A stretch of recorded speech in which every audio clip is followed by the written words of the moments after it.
to be in Israel when the war started in 1973. We were all in shul. All of a sudden we heard noise in the streets. Traffic was moving.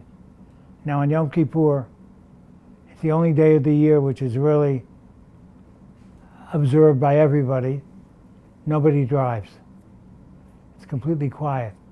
And to hear noise in the streets, something must be going on. So I was driving at night up to the port of Ashdod to supervise what was going on, while coming in the opposite direction, something never seen before. Instead of tanks arriving on transporters, being delivered to the point, they were just traveling on the road. There was so much trouble going on, and I was concerned, so I decided to volunteer myself.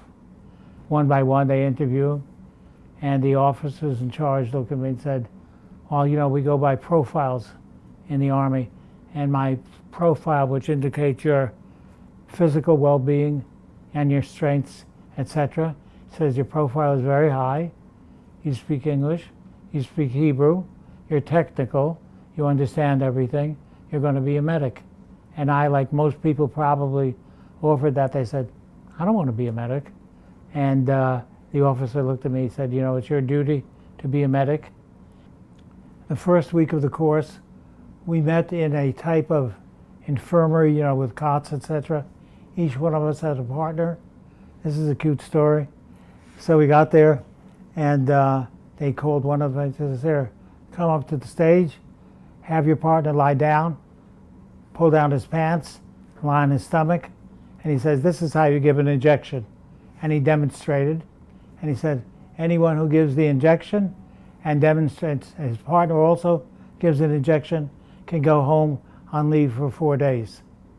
So of the entire group that was there, myself included, etc., there were 3 people who couldn't bring themselves to take this needle in their hand and just inject somebody. It was nothing.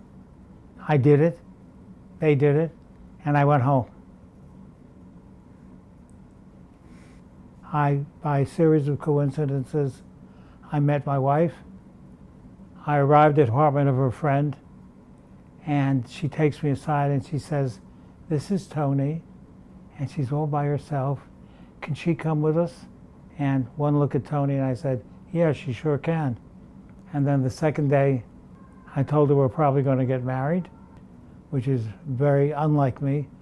Supposed to be the regular, straight, sturdy, steady, straight technical engineer. And I was just overcome with her. And went back to my aunt's house. She went to her cupboard, she took out a plate and smashed it on the floor.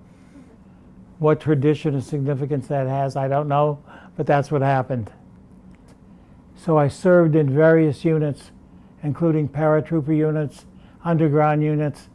I was in one unit, I won't say where, where after a precarious drive through what we called Kir Hamavet, the Wall of Death, and all of these people came out from underground where they were working, and we sat down and ate together.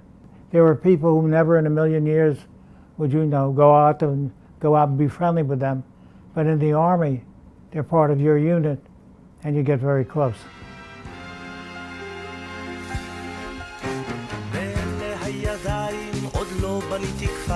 עוד לא מצאתי מים באמצע המדבר, עוד לא ציירתי פרח, עוד לא גיליתי איך תוביל אותי הדרך ולאן אני הולך. עוד לא אהבתי די הרוח והשמש על פניי,